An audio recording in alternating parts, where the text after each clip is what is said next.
A lot of times when you're trying to solve big problems, what you do is you break them up into smaller problems. Just ask Alan Turing, the founder of computer science. This isn't about crossword puzzles, it's about how one approaches solving an impossible problem. Do you tackle the whole thing at once or divide it into small?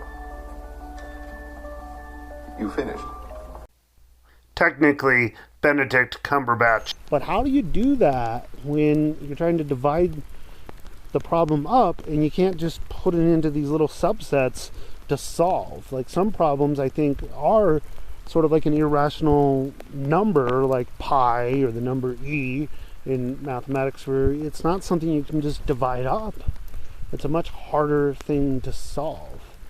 I don't know that I quite have the wisdom just yet to flesh out this idea of how you go about solving problems and where the wisdom comes from to tackle some of those bigger problems that humanity is still struggling with. And that's the cool thing about philosophy and mathematics, is there actually is room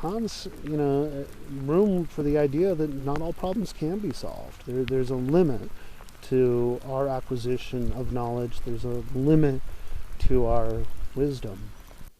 Mathematician Kurt Gödel proved all knowledge is doomed to remain incomplete, placing a limit on wisdom itself, not to mention a real frenemy out of David Hilbert.